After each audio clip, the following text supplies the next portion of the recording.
ನಮಸ್ಕಾರ ವೀಕ್ಷಕರೇ, number one channel ಮುಖಾಂತರ ನಿಮಗೆ ಆತ್ಮೀಯವಾದ ಸ್ವಾಗತ ಬಯಸುತ್ತೇನೆ. ವೀಕ್ಷಕರೇ, ನಾನು ಸೈಯದ್. ಕಳೆದ 4 ತಿಂಗಳ ಹಿಂದೆ ಗೋಕಾಕ್ ತಾಲೂಕಿಗೆ ಬೆಚ್ಚಿ ಬೀಳಿಸುವಂಥ ಒಬ್ಬ ದಲಿತ ಯುವಕ ಸಿದ್ದು ಕನ್ಮಡಿ ಕೊಲೆಯಾಗಿತ್ತು. ನೀವು ಇನ್ನೂ ಆ ಜನರ ಮನಸ್ಸಿನಿಂದ ಮಾಸಿ ಹೋಗಿಲ್ಲ ವೀಕ್ಷಕರೇ. ಆದರೆ ಬೆಳಗಾವಿ ಜಿಲ್ಲಾ SP ಮತ್ತು IGP ಸುಹಾಸ್ ಅವರ ನೇತೃತ್ವದಲ್ಲಿ ಕಾರ್ಯಾಚರಣೆ ಮಾಡಿ ಆರೋಪಿಗಳನ್ನ ಬಂಧಿಸಿ ಅವರಿಂದ ಎಷ್ಟು ಲಕ್ಷಗಳನ್ನು ಜಪ್ತು ಮಾಡಿದ್ದಾರೆ ಗೊತ್ತಾ ನಿಮಗೆ? ನೀವು ಕೇಳಿದರೆ ವಿಚಿತ್ರನೂ ಆಗ್ತೀರಾ, ನೀವು ವಿಸ್ಮಯನೂ ಆಗ್ತೀರಾ, ದಿಗ್ಮೂಢನೂ ಆಗ್ತೀರಾ. ಬಂದೂಕುಗಳು, ಮಾರಕಾಸ್ತ್ರಗಳು, ಶಸ್ತ್ರಾಸ್ತ್ರಗಳು, ಅನೇಕ ವಿವಿಧ ರೀತಿಯ ಎಲ್ಲ ಡಾಕ್ಯುಮೆಂಟ್ಸ್ಗಳು, ಚೆಕ್ಗಳು ಸಹಿತ ಜಪ್ತು ಮಾಡಿದ್ದು ನಿಜಕ್ಕೂ ಬೆಳಗಾವಿ SP ನಿಂಬರ್ಗಿಯವರ ಕಾರ್ಯಾಚರಣೆ ಪ್ರಶಂಸನೀಯ. ಕಳೆದ 4 ತಿಂಗಳಲ್ಲಿಯೇ ಇಷ್ಟೊಂದು ಮುತುವರ್ಜಿ ವಹಿಸಿ ರಾಮದುರ್ಗ DYSP ನೇತೃತ್ವದಲ್ಲಿ ಇಲ್ಲಿಯ CPI ಎಲ್ಲರೂ ಕೂಡಿ ಗೋಕಾಕ್ ತಾಲೂಕಿನ ಪೊಲೀಸರಿಗೆ ಇದೊಂದು ಪ್ರಶಂಸನೀಯನೇ ಅನ್ಬೋದು. ಇದಕ್ಕೆ ಸಾಥ್ ನೀಡಿದ ಲಕ್ಷ್ಮಣ್ ನಿಂಬರ್ಗಿ ಏನು ಮಾತಾಡಿದ್ದಾರೆ ನೀವು ನೇರವಾಗಿ ನಮ್ಮ ದೃಶ್ಯದಲ್ಲಿ ನೋಡಬಹುದು ವೀಕ್ಷಕರೇ. ಯಾಕೆಂದರೆ ಯಾವಾಗಲೂ ಕೊಲೆಗಡಕರಿಗೆ ಮತ್ತು ದರೋಡೆಕೋರರಿಗೆ ಈ ಸಿಂಹ ಸ್ವಪ್ನವಾಗಿ ಬೆನ್ನು ಹತ್ತಿರುವ ಗೋಕಾಕ್ ಮತ್ತು ಬೆಳಗಾವಿ ಪೊಲೀಸರು ಈ ಕಾರ್ಯಾಚರಣೆಯಿಂದ ಜನ ಒಂದು ನಿಟ್ಟುಸಿರು ಬಿಟ್ಟಂಗಾಗುತ್ತೆ. ಈ ಕಾರ್ಯಾಚರಣೆಯಿಂದ ಯಾವ ಕೊಲೆಗಳು, ಯಾವ ದರೋಡೆಗರುಗಳು ಮಾಡಬೇಕಾದ್ರೆ ಇಂಥ ದಕ್ಷ ಪೊಲೀಸ್ ಅಧಿಕಾರಿಗಳಿಂದ ಹೆದರಿಕೆ ಉಂಟು ಮಾಡುವಂಥ ಒಂದು ಪರಿಸ್ಥಿತಿ ನಿರ್ಮಾಣ ಆಗುವಂತಾಗಿದೆ. ಇವರ ಕಾರ್ಯ ಶ್ಲಾಘನೀಯ.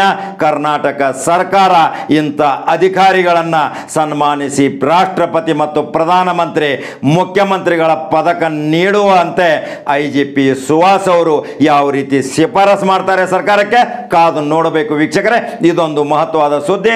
ಲಕ್ಷ್ಮಣ್ ನಿಂಬರ್ಗಿ SP ಬೆಳಗಾವಿ ಏನು ಮಾತಾಡಿದ್ದಾರೆ ನೋಡ್ಕೊಂಬರೋಣ ಬನ್ನಿ ವೀಕ್ಷಕರೇ. ನಮಸ್ಕಾರ. ದಿನಾಂಕ 6/5/2020 ಅಂದರೆ ಮೇ 6ನೇ ತಾರೀಕು ಇಲ್ಲೊಂದು ಮರ್ಡರ್ ಆಗಿರುತ್ತೆ ಗೋಕಾಕ್ದಲ್ಲಿ. ದೀಪಕ್ ಶ್ರೀಕಾಂತ್ ತಿಂಗಳಿಗೆ ಅನ್ನೋರು ಒಂದು ಕಂಪ್ಲೇಂಟ್ ಕೊಟ್ಟಿರ್ತಾರೆ. ಆ ಕಂಪ್ಲೇಂಟಲ್ಲಿ ಸಿದ್ದಪ್ಪ ಅರ್ಜುನ್ ಕನ್ಮಡಿ, ಆದಿಜಾಂಬುನಗರ, ಗೋಕಾಕ್, ಈತನನ್ನು ಮೊದಲು ರೋಹಿತ್ ಪಾಟೀಲ್ ಇವನ ಕೊಲೆ ಪ್ರಕರಣದಲ್ಲಿ 2 ಗುಂಪುಗಳ ಮಧ್ಯೆ ಗಲಾಟೆ ಆಗಿರುತ್ತೆ. ಆ ಹಿನ್ನೆಲೆಯಲ್ಲಿ ಒಂದು ಗುಂಪು ಸೇಡನ್ನು ಇಟ್ಕೊಂಡಿರುತ್ತೆ, ರೋಹಿತ್ ಪಾಟೀಲ್ನ ಮರ್ಡರ್ ಆಗಿದ್ದಂಥ ಗುಂಪು. ಅದಕ್ಕೆ ಸಿದ್ದಪ್ಪ ಕನ್ಮಡಿ ಅನ್ನೋನ ಈ 2 ಗುಂಪುಗಳ ಮಧ್ಯೆ ವೈರತ್ವ ಇರೋದ್ರಿಂದ ಸಿದ್ದಪ್ಪ ಕನ್ಮಡಿ ಅನ್ನೋನನ್ನು ಮರ್ಡರ್ ಮಾಡಿರ್ತಾರೆ. ಅವತ್ತು ಅವನು ಫಸ್ಟು ಗಾಯಾಳಾಗಿರ್ತಾನೆ. ಇಲ್ಲಿ ಉಮ್ರಾನಿ ಹಾಸ್ಪಿಟಲ್ದಲ್ಲಿ ಟ್ರೀಟ್ಮೆಂಟ್ ಕೊಟ್ಟು KLಗೆ ಕರ್ಕೊಂಡೋಗಿರ್ತಾರೆ. ಆ ಹಿನ್ನೆಲೆಯಲ್ಲಿ ನಾವು ಗೋಕಾಕ್ ಟೌನ್ ಪೊಲೀಸ್ ಸ್ಟೇಷನ್ನಲ್ಲಿ ಒಂದು ಪ್ರಕರಣವನ್ನು ದಾಖಲು ಮಾಡಿರ್ತೀವಿ. Crime number 72/2020 under section 143, 147, 148, 307, 504, 506 red with 149 IPC ಮತ್ತು section 3 Clause 2 Clause 5 SC/ST act 1989 ಇದರ ಪ್ರಕಾರ ನಾವು ಪ್ರಕರಣವನ್ನು ದಾಖಲು ಮಾಡಿರ್ತೀವಿ. ಆದರೆ ಅವನು KL ಆಸ್ಪತ್ರೆಯಲ್ಲಿ ಮೇ 7ನೇ ತಾರೀಕು ಚಿಕಿತ್ಸೆ ಫಲಕಾರಿ ಆಗದೇ ಅವನು ಮೃತನಾಗಿರ್ತಾನೆ.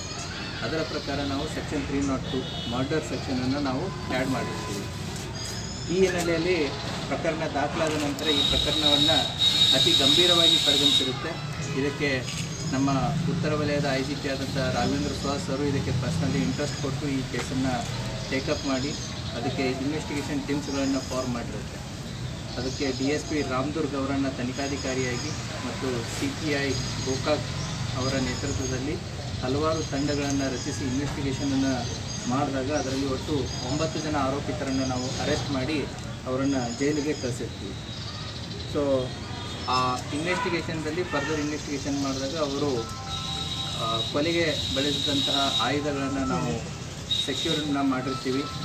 But over A period of time ನಾವು ತನಿಖೆಯ ಆಳವನ್ನು ಮಾಡಿದಾಗ ಈ ತನಿಖೆಯನ್ನು ಪೂರ್ತಿ ಇನ್ಡೆಪ್ತಾಗಿ ಕೈಗೊಂಡಾಗ ನಮಗೆ ಗೊತ್ತಾಗುತ್ತೆ ಈ ಟೈಗರ್ ಗ್ಯಾಂಗ್ ಅನ್ನುವಂಥ ಒಂದು ಗ್ಯಾಂಗು ಸುಮಾರು 2006ರಿಂದ ಇಲ್ಲಿ ಆಪ್ರೇಟ್ ಆಗ್ತಾ ಇದೆ ಅಂತಂತೀವಿ. ಈ ಟೈಗರ್ ಗ್ಯಾಂಗ್ ಅನ್ನೋದು 2006ರಲ್ಲಿ ಸ್ಟಾರ್ಟ್ ಆಗಿರುತ್ತೆ. 2008ರಲ್ಲಿ ಈ ಗ್ಯಾಂಗು 2 ಗುಂಪುಗಳಾಗಿ ಒಂದು ಬಾಗಲಕೋಟೆಗೆ ಹೋಗುತ್ತೆ, ಒಂದು ಬೆಳಗಾವಿ ಜಿಲ್ಲೆಯ ಗೋಕಾಕ್ ತಾಲೂಕಿನಲ್ಲಿ ಇವರು ಉಳಿತಾರೆ ಕೆಲವೊಂದಿಷ್ಟು ಜನ.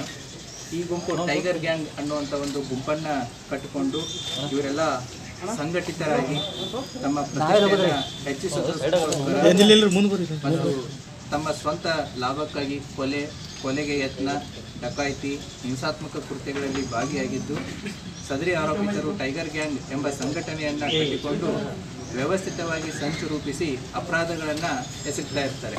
ಸಮಾಜದಲ್ಲಿ ಇವರು ಹದಿಹರೆಯದ ಹುಡುಗರನ್ನು ರಿಕ್ರೂಟ್ ಮಾಡಿಕೊಂಡು ಅವರಿಗೆ ಚಿಕ್ಕ ಪುಟ್ಟ ದುಡ್ಡಿನ ಹಣಕಾಸನ್ನು ಕೊಟ್ಟು ಅವರಿಂದ ಅಪರಾಧಗಳನ್ನು ಮಾಡಿಸೋದ್ರಲ್ಲಿ ನಿಸ್ಸೀಮರಾಗಿರ್ತಾರೆ. ಈ ಟೈಗರ್ ಗ್ಯಾಂಗ್ ಕಟ್ಟಿಕೊಂಡು ಇವರು ಸಾರ್ವಜನಿಕರಲ್ಲಿ ಒಂದು ಭಯದ ವಾತಾವರಣ ಆಗಿರ್ಬೋದು, ಎಕ್ಸ್ಟಾರ್ಷನ್ ಆಗಿರ್ಬೋದು, ಬಡ್ಡಿ ವ್ಯವಹಾರ ಆಗಿರ್ಬೋದು, ಇವನ್ನೆಲ್ಲ ಮಾಡ್ಕೊಂಡು ಬಂದಿರ್ತಾರೆ. ಹಲವಾರು ಪ್ರಕರಣಗಳಲ್ಲಿ ಇವರು ಸಾಕ್ಷಿಗಳನ್ನು ಹೆದರಿಸಿ, ಅವರನ್ನು ಬೆದರಿಸಿ, ಅವರಿಗೆ ಆಮಿಷಗಳನ್ನು ಒಡ್ಡಿ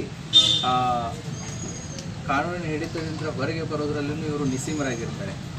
ಈ ಹಿನ್ನೆಲೆಯಲ್ಲಿ ಇವರೊಂದು ಸಂಘಟಿತ ಗ್ಯಾಂಗ್ ಅನ್ನುವಂಥ ಒಂದು ತನಿಖೆಯಲ್ಲಿ ಕಂಡು ಬಂದಿರೋದ್ರಿಂದ ಇವರ ಮೇಲೆ ಕರ್ನಾಟಕ ಸಂಘಟಿತ ಅಪರಾಧ ನಿಯಂತ್ರಣ ಕಾಯ್ದೆ 2000 ಕೋಕಾ ಆ್ಯಕ್ಟ್ ಕಲಂ 3 ಮತ್ತು 4 ಅಳವಡಿಸಿಕೊಂಡು ನಾವು ತನಿಖೆಯನ್ನು ಕೈಗೊಂಡಿರ್ತೀವಿ. ಆ ತನಿಖೆ ಹಿನ್ನೆಲೆಯಲ್ಲಿ ನಮಗೆ ಈ ಆರೋಪಿತರ ಮತ್ತು ಇವರ ಸಹಚರರ ಮಾಹಿತಿಯನ್ನು ನಾವು ಕಲೆ ಹಾಕ್ತೀವಿ. ಇವರ ಆ್ಯಕ್ಟಿವಿಟೀಸ್ಗಳನ್ನು ಪತ್ತೆ ಮಾಡಿ ನಿನ್ನೆ ಮತ್ತು ಇವತ್ತು ನಾವು ಒಟ್ಟು 13 ಸ್ಥಳಗಳಲ್ಲಿ ನಾವು ದಾಳಿಯನ್ನು ಕೈಗೊಂಡಿರ್ತೀವಿ. ಅದರಲ್ಲಿ ನಮಗೆ ಹಲವಾರು ತನಿಖೆಗೆ ಬೇಕಾಗುವಂತಹ ಹಲವಾರು ಅಂಶಗಳು ನಮಗೆ ಬೆಳಕಿಗೆ ಬರ್ತವೆ. ಅದರಲ್ಲಿ ನಾವು ಸುಮಾರು 30,48,460 ರೂಪಾಯಿ ಅನ್ಅಕೌಂಟೆಡ್ ಅಮೌಂಟನ್ನು ಸೀಸ್ ಮಾಡಿದ್ದೀವಿ. 1 ಪಿಸ್ತೂಲು ಮತ್ತು 20 ಜೀವಂತ ಗುಂಡುಗಳು, 4 ತಲವಾರು, 3 ಜಂಬೆ, 22 ಮೊಬೈಲು, 4 ಸಿಮ್ ಕಾರ್ಡು, 11 ಪಾಸ್ಬುಕ್ಕು ಮತ್ತು ಇವರು 12 ಪ್ರಾಪರ್ಟಿ ರಿಲೇಟೆಡ್ ಡಾಕ್ಯುಮೆಂಟ್ಸ್ಗಳು, PAN card, Aadhaar card, voter I D ಮತ್ತು ಬ್ಲ್ಯಾಂಕ್ ಚೆಕ್ಗಳು ಮತ್ತು ಬಾಂಡ್ ಪೇಪರ್ಗಳು ಮತ್ತು ಇನ್ನೂ ಹಲವಾರು ನಮಗೆ ಡಾಕ್ಯುಮೆಂಟ್ಸ್ಗಳು ಸಿಕ್ಕಿದೆ. ಈ ನೆಲೆಯಲ್ಲಿ ಎಲ್ಲ ಅವುಗಳನ್ನು ಸೀಸ್ ಮಾಡಿ ತಮ್ಮ ಮುಂದೆ ಇದನ್ನು ಇಟ್ಟಿದೆ. ಅದೇ ರೀತಿ ಈ ಪ್ರಕರಣ ಇನ್ನೂ ತನಿಖಾ ಹಂತದಲ್ಲಿದ್ದು ಇನ್ನೂ ತನಿಖೆಯನ್ನು ನಾವು ಕೈಗೊಳ್ತಾ ಇದ್ದೀವಿ. ಇನ್ನೂ ಯಾವುದೇ ರೀತಿಯಲ್ಲಿ ತನಿಖೆ ಕಂಪ್ಲೀಟ್ ಆಗಿಲ್ಲ, ನಾವು ತನಿಖೆಯನ್ನು ಮುಂದುವರಿಸ್ತಾ ಇದ್ದೀವಿ. Thank you very much. So further entire cases under ಇನ್ವೆಸ್ಟಿಗೇಷನ್ನು. ಯಾವಾಗ ನಮಗೆ ಡಿಟೇಲ್ಸ್ಗಳು ಹೊರಗಡೆ ಬರುತ್ತೆ ಕಾಲಕ್ಕೆ ಅವಶ್ಯಕತೆಗೆ ತಕ್ಕಂತೆ ತಮಗೆಲ್ಲ ಮಾಹಿತಿಗಳನ್ನು ಕೊಡ್ತಾ ಇರ್ತೀವಿ. ಕಲ್ಮಟ್ಟಿ ಕೊಲೆಗೂ ಮತ್ತು ಈ ಟೈಗರ್ ಗ್ಯಾಂಗು ಸಂಬಂಧ ಇದೆ ಅನ್ಸುತ್ತೆ ಸರ್ ನಿಮಗೆ? ಎಸ್, ಇನ್ವೆಸ್ಟಿಗೇಷನ್ದಲ್ಲಿ ಇದೆ. Further we are doing investigation. The matter is under process. Sir, ದಾಳಿಗೆ ಮುಖ್ಯವಾದ ಕಾರಣವೇನು? ನಿನ್ನೆ ದಾಳಿ ಮಾಡಲಿಕ್ಕೆ ನೀವು ಈಗ ಇಷ್ಟೆಲ್ಲ ಡೀಟೇಲ್ಸ್ ಕೊಟ್ಟಿದ್ದೀನಿ. ಮತ್ತೆ ಟೈಮ್ ಬರುತ್ತೆ, will be the further details. Sir, ನೀನು ದಾಳಿ ಇವತ್ತು ಮಾಡಿದ್ದಕ್ಕಾಗಿ ಎಷ್ಟು ಮಂದಿನ ಅರೆಸ್ಟ್ ಮಾಡಿ? ಅದಿನ್ನು ನಾವು ಅರೆಸ್ಟ್ ಬಗ್ಗೆ ನಾವು ಇನ್ನೂ ಡಿಸೈಡ್ ಮಾಡ್ತೀವಿ ಎಷ್ಟು ಜನ ನಾವು ಮಾಡಬೇಕು. ಸರ್, ನಾನು ನಿಮ್ಗೆ ಹೇಳ್ತಾ ಇದ್ದೀನಿ, matter is under investigation. So ತನಿಖೆ ಹೇಗೆ ಕಂಪ್ಲೀಟ್ ಆಗ್ತಾ ಹೋಗುತ್ತೆ, ಯಾರು ಆರೋಪಿತರಿರ್ತಾರೆ ಅವರು ತಪ್ಪಿತಸ್ಥರು ಅಂತ ಕಂಡು ಬಂದ ಮೇಲೆ ಅವ್ರನ್ನ 100% ನಾವು ಅರೆಸ್ಟ್ ಮಾಡ್ತೀವಿ. ಇನ್ನು ತನಿಖಾ ಹಂತದಲ್ಲಿ ಇದೆ.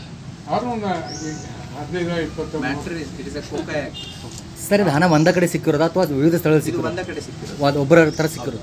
30,48,460. ನಿಮಗೆ ಇದು ಪ್ರೆಸ್ ನೋಟೇ ಕೊಡ್ತೀನಿ. Thank you.